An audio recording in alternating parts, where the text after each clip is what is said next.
안전하게 돈을 모으는 방법은 무엇일까? 여러분, 카페라떼 효과에 대해 알고 계신가요? 카페라떼 효과란 하루에 카페라떼 한 잔에 돈을 절약해 꾸준히 저축하면 꽤나 큰 목돈을 만들 수 있다는 이야기입니다. 한 달이면 15만 원, 10년이면 2,200만 원이나 모을 수 있는데요. 이를 보면 적은 돈이라도 꾸준히 모으면 큰 돈을 만들 수 있다는 걸 알 수 있습니다. 우리는 살면서 대학 입학, 결혼, 내 집 마련 등 목돈이 필요한 순간을 맞이하게 됩니다. 준비 없이 이런 순간을 맞이한다면 개인과 가게는 경제적 곤란에 처할 수 있고 인생의 중요한 단계를 순조롭게 넘기지 못할 수도 있죠. 이런 미래를 대비하는 첫 번째 단계는 생활 속의 절약입니다. 그래서 어떻게 절약하고 저축해야 안전하게 돈을 모을 수 있는지 아는 것이 중요합니다. 그래서 오늘은 안전한 저축 방법에 대해 알아보겠습니다. 첫째, 저축의 의미와 중요성을 인식할 수 있다. 둘째, 저축 상품과 관련된 세금을 파악할 수 있다. 셋째, 예금자 보호 제도를 이해할 수 있다. 그럼 먼저 저축의 중요성과 바람직한 저축 방법부터 알아볼까요? 이를 알려면 저축의 의의부터 알아야 합니다.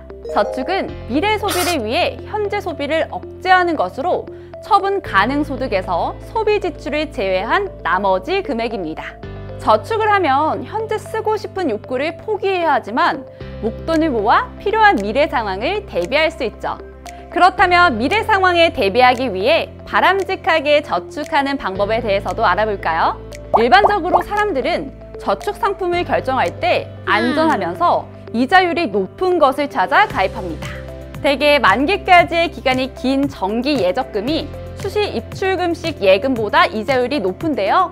저축 상품을 선택할 때는 상품의 특성과 함께 경제 상황을 고려해야 합니다. 시중금리가 내리는 추세라면 높은 이자율의 정기 예금을 장기 가입하는 것이 좋겠지만 시중금리가 오를 땐 1년짜리 정기 예금 후 만기 뒤에 더 높은 이자율의 정기 예금으로 바꿔 가입하는 것이 더 나을 수도 있습니다. 이자소득세와 세금 감면 혜택 역시 잘 알아두셔야 하는데요. 여러분, 저축 이자에도 세금을 내야 할까요? 정답은 맞습니다.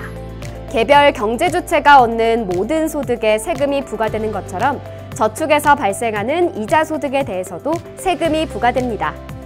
이자소득에 대해서는 14%의 소득세와 1.4%의 지방세가 부과된답니다.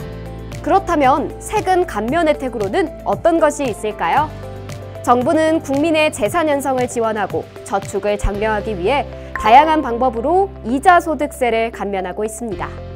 비과세 예금은 이자소득세가 감면되는 상품이며 세금 우대저축의 경우에는 9%의 낮은 세율이 적용됩니다. 저축 상품에 따라서는 연말정산에서 세액공제와 소득공제를 받을 수도 있는데요. 따라서 저축 상품을 고를 때에는 비과세 상품, 세금 우대 상품, 일반 상품 순서로 검토하고 세액공제나 소득공제의 대상이 되는지 꼭 고려해 보시기 바랍니다. 그렇다면 이렇게 저축을 하는 예금자들을 보호하는 제도에 대해서도 알아볼까요? 먼저 예금자 보호 제도의 필요성에 대해 알려드릴 텐데요. 저축은 원금 손실의 위험이 적어 안정적으로 자금을 관리할 수 있는 금융상품이죠. 그러나 대공황이나 금융위기 등으로 금융회사가 파산하는 상황에도 예금자를 보호할 수 있는 제도가 없다면 선량한 예금자들은 막대한 피해를 보게 되고 나아가 국가 전체의 금융 시스템은 안정성에 큰 타격을 입게 됩니다. 즉 예금자들이 금융회사에 맡긴 예금을 찾지 못할 것을 우려해 한꺼번에 예금을 인출, 뱅크런을 하게 되면 우량한 금융회사들도 당장 돌려줄 돈이 바닥나서 도산하게 되죠. 이러한 사태를 방지하기 위해 우리나라에서는 예금자 보호법으로 예금자들을 보호하고 있습니다. 정부는 가계 금융생활과 전체 금융제도의 안정을 위해 예금자 보호법 등 법에서 정한 금융상품에 가입한 금융소비자들을 보호하고 있습니다. 금융회사가 파산 등의 상황으로 예금을 지급할 수 없게 되면 예금자는 예금자 보호제도에 따라 한 금융회사에서 원금과 이자를 포함하여 1인당 5천만 원까지 보장받게 됩니다. 이는 같은 금융회사 내에서 예금자 한 사람이 보호받을 수 있는 총 금액이죠. 그렇지만 모든 금융상품이 이러한 예금자 보호법상의 보호 대상은 아니므로 금융회사나 금융상품의 선택에는 책임이 따른다는 점을 인지해야 합니다. 모든 금융상품을 보호해주는 것이 아닌 예금 부분보호 제도를 시행하는 이유는 예금자들이 금융회사의 건전성을 살피고 금융회사들은 안전한 경영 형태를 추구할 수 있도록 돕기 위해서입니다.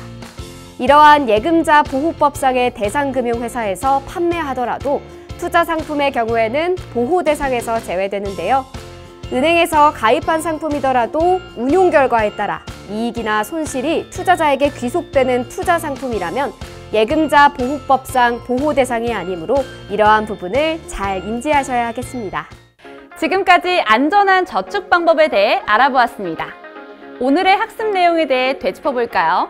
첫째, 저축은 미래 소비를 위해 현재 소비를 억제하는 것으로 처분 가능 소득에서 소비 지출을 제외한 나머지 금액을 말하며 저축 상품을 선택할 때는 상품의 특성과 함께 경제 상황을 고려해야 합니다. 둘째, 이자 소득의 경우 14%의 소득세와 1.4%의 지방세가 부과되며 다양한 세금 감면을 잘 알아보고 혜택을 받아야 합니다. 셋째, 우리나라는 예금자를 보호하기 위해 예금자 보호법을 제정하여 예금을 보호하는 제도를 갖춰놓았으며 이를 예금자 보호제도라고 합니다. 오늘 배운 내용 꼭 기억해주세요.